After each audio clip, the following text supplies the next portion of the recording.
السلام علیکم۔ پچھلے دنوں میں نے قاسم علی شاہ فاؤنڈیشن کے انڈر ایک چینل جس کا نام کتاب سنو ہے، اس پر ایک ویڈیو جو سعودی عرب کی ایک مشہور فاسٹ فوڈ چین جس کا نام البیک ہے کے متعلق دیکھی، تو سوچا آپ لوگوں کے ساتھ بھی شیئر کروں۔ آئیے دیکھتے ہیں۔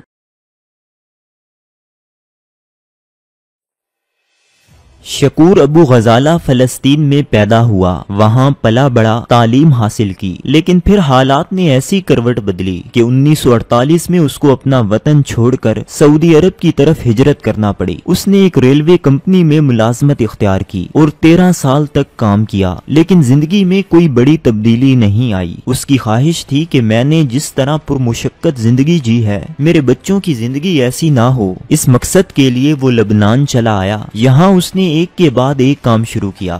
10 مختلف کاروباروں میں کبھی وہ کامیاب ہوا اور کبھی ناکام۔ البتہ ایک صبح جب وہ اٹھا تو اس کو یہ لرزا دینے والی خبر ملی کہ وہ کنگال ہو چکا ہے۔ اس نے جس بینک میں اپنا سرمایہ رکھا تھا وہ سارا کا سارا ڈوب گیا۔ یہ خبر اس پر قیامت بن کر گری۔ وہ شدید مایوس ہو گیا، لیکن ابھی زندگی کا کھیل باقی تھا۔ کچھ عرصہ بعد اس کو اطلاع ملی کہ تیل کی بدولت ساری دنیا سعودی عرب کا رخ کر رہی ہے۔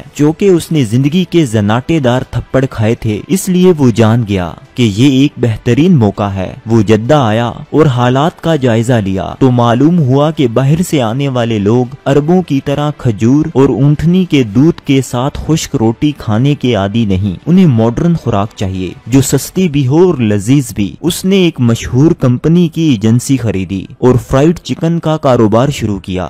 دکان میں بجلی نہ ہونے کے باوجود بھی اگلے 2 سال تک اس نے نہ دن دیکھا نہ رات اور خوب محنت کی۔ وہ رات کو 12 بجے تھکا ہارا گھر لوٹتا تو اس کے لباس سے تیل کی بو آ رہی ہوتی، لیکن اس سے زیادہ وہ اس بات پر پریشان تھا کہ سخت محنت کے باوجود بھی فروخت نہیں ہو رہی۔ اسی دوران اس پر یہ خوفناک انکشاف بھی ہوا کہ وہ کینسر کے مرض میں مبتلا ہو چکا ہے، لیکن اس بات کو اس نے اعصاب پر سوار نہ کیا اور جی جان سے محنت کرتا رہا۔ کچھ ہی عرصے میں اس کا کاروبار چل پڑا، لیکن اب اس میں اپنی بیماری سے لڑنے کی ہمت نہیں رہی تھی۔ چنانچہ 1976 کو وہ اس دار فانی سے کوچ کر گیا۔ شکور ابو غزالہ کی وفات کے کچھ عرصہ بعد ایک دن اس کے بیٹے کو فون آیا۔ دوسری جانب ریسٹورنٹ کا مینیجر تھا جو بتا رہا تھا، سر مدینہ روڈ والے ریسٹورنٹ کا آج افتتاح ہے، لیکن ریسٹورنٹ کھلنے سے پہلے ہی گاہکوں کی 100 میٹر طویل لائن لگ چکی ہے جو ہمارے فرائیڈ چکن لینے کے لیے بےتاب ہے۔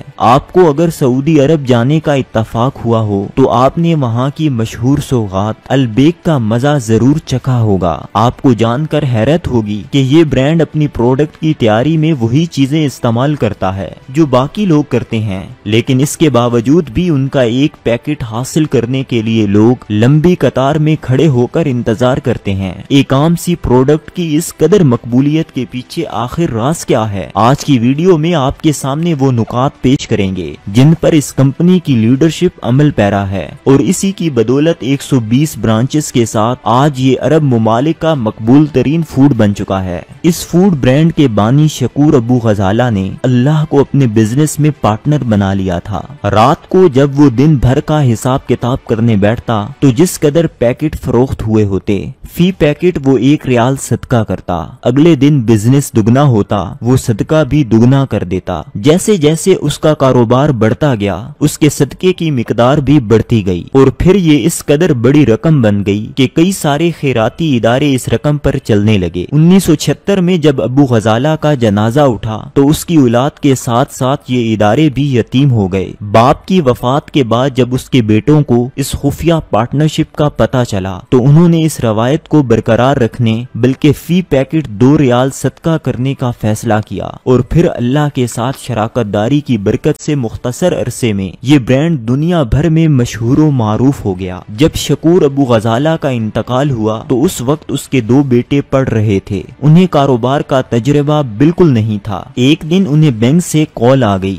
دونوں وہاں پہنچے تو بتایا گیا، آپ کے والد نے ایک بڑی رقم قرض کے طور پر لی ہے، 2 سال کے اندر اندر یہ قرضہ اتارو یا پھر اپنے کاروبار سے دستبردار ہو جاؤ۔ دونوں بہت پریشان ہوئے کہ اب تعلیم کی طرف دھیان دیں یا پھر کاروبار کو دیکھیں، لیکن پھر اپنے باپ کے سکھائے ہوئے ہوئے سبق کے مطابق انہوں نے حالات کا مقابلہ کرنے کا فیصلہ کیا۔ انہوں نے اپنے تمام اثاثہ جات بیچے، اپنے اخراجات کو انتہائی کم کیا، یہاں تک کہ چائے اور کافی پینی بھی چھوڑ دی اور جی جان سے کاروبار بڑھانے پر لگ گئے۔ اسی دوران انہوں نے اپنے لیے کچھ اصول اور نکات مقرر کیے اور سختی کے ساتھ ان پر عمل شروع کیا۔ پہلا اصول ایک سوال تھا، میں اس دنیا میں کیوں ہوں؟ انہوں نے یہ طے کیا کہ ہمارا اس دنیا میں آنے کا مقصد کیا ہے۔ ان کے پاس تعلیم اور مہارت تھی اور کاروبار کرنے کا ایک بہترین موقع بھی، چنانچہ انہوں نے لوگوں کو بہترین خوراک دینے اور اس کاروبار سے ہونے والے نفع سے اپنے ملک و قوم کی خدمت کرنے کا عزم کیا اور پھر کاروبار میں جت گئے۔ نتیجہ یہ نکلا کہ ان کا کاروبار روز بروز بڑھتا گیا۔ انہوں نے کئی سارے فلاحی پروجیکٹس شروع کر لیے جو اب بھی ملک و قوم کی بہتری کے لیے کام کر رہے ہیں۔ دوسرا اصول یہ بھی ایک سوال تھا، میں نے جانا کہاں ہے؟ اس سوال کا جواب انہوں نے یہ متعین کیا کہ ہم نے دنیا بھر کے شہروں میں اپنی برانچز کھولنی ہیں جہاں ہم نے اپنے کسٹمرز کو بہترین غذا، اچھی سہولیات اور مہربان رویہ دینا ہے۔ تیسرا اصول یہ بھی ایک سوال تھا، اپنی منزل تک پہنچنا کیسے ہے؟ اس کا جواب انہوں نے علم کو بنایا۔ وہ جان گئے کہ علم ایک طاقتور ہتھیار ہے، جس کے پاس یہ ہتھیار ہے وہ کامیاب ہے۔ انہوں نے فیصلہ کیا کہ ہم نے دوسروں کی معلومات پر انحصار نہیں کرنا،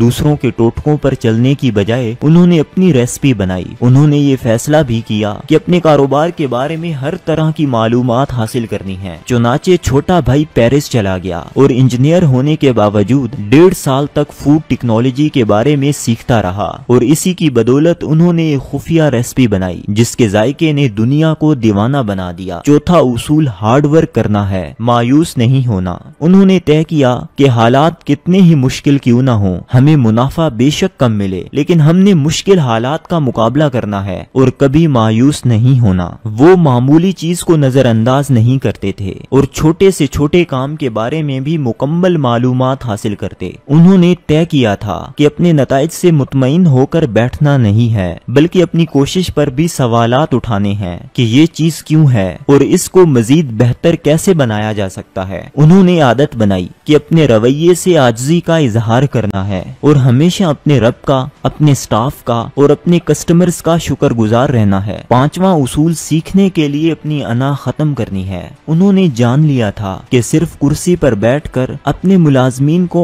آرڈر دے کر کمپنی نہیں چلائی جا سکتی۔ چنانچہ ریسٹورنٹ کے کام کو بہترین انداز میں چلانے کے لیے بڑے بھائی نے ویٹرز والا یونیفارم پہنا اور باقی سٹاف کے ساتھ اپنے کسٹمرز کی خدمت کرنا شروع کی۔ اس نے ریسٹورنٹ میں ہونے والے تمام کاموں کا بغور جائزہ لیا۔ اس نے اپنے کان کھلے رکھے، لوگ کیا بات چیت کرتے ہیں، آنکھیں یہ دیکھنے کے لیے کھلی رکھیں کہ سٹاف اور گاہک کیا کرتے ہیں۔ اس کو جس چیز کی سمجھ نہ آتی وہ بغیر کسی جھجک کے اپنے سٹاف سے پوچھ لیتا اور پوری طرح سمجھنے کی کوشش کرتا۔ اس نے چکن فرائی کرنا، اسے اپنے گاہکوں کے سامنے پیش کرنا، ان سے بات چیت اور مسکرا کر ملنا، حتیٰ کہ فرش دھونا اور باتھ روم صاف کرنے کا طریقہ بھی سیکھا۔ چھٹا اصول، کمپنی کا فرنٹ لائن سٹاف ایک قیمتی ترین اثاثہ ہے۔ انہوں نے بہت جلد اس بات کو سمجھ لیا تھا کہ کسٹمرز کو ڈیل کرنے والے سٹاف کا رویہ ہی یہ طے کرتا ہے کہ گاہک نے اگلی بار ریسٹورنٹ میں آنا ہے یا نہیں۔ یہ وہ لوگ ہوتے ہیں جن پر کسٹمرز کی آنکھ ہوتی ہے، یہی لوگ کمپنی کی پہچان ہوتے ہیں۔ چنانچہ انہوں نے طے کیا کہ اپنی ٹیم کو ایک جسم کی مانند سمجھنا ہے، ان کو ہمیشہ پہلی ترجیح پر رکھنا ہے، ان کی قدر کرنی ہے، ان کا خیال ایسے رکھنا ہے جیسے ہم اپنی فیملی کا رکھتے ہیں، ان کی تمام ضروریات کی مکمل ذمہ داری لینی ہے، ان کے مسائل کو سمجھنا ہے، انہیں جلد سے جلد دور کرنا ہے۔ وہ اس بات کو تسلیم کرتے تھے کہ جب آپ اپنی ٹیم کو مسائل سے بے فکر کر دیں تو یہ لوگ صف اول کے بہادر سپاہیوں کی طرح آپ کے لیے میدان کاروبار میں لڑیں گے۔ البیک کے سی ای او رامی ابو غزالہ کا ایک دفعہ ملک سے باہر جانا تھا۔ ایئرپورٹ پر بورڈنگ کارڈ وصول کرتے وقت اہلکار نے اس کے پیچھے کھڑے لڑکے کو آگے کیا۔ رامی ابو غزالہ نے اس کی وجہ پوچھی تو وہ بولا، یہ لڑکا البیک کا ریسٹورنٹ ویٹر تھا، میں جب بھی چکن لینے جاتا تو یہ میرا پورا خیال رکھتا، مجھے اضافی کیچپ اور بریڈ بھی دیتا، اس وجہ سے آج میں اس کو عزت دینا چاہتا ہوں۔ رامی ابو غزالہ کہتا ہے کہ کمپنی کا سی ای او میں تھا لیکن اس نے عزت ایک عام لڑکے کو دی۔ اس دن میں سمجھ گیا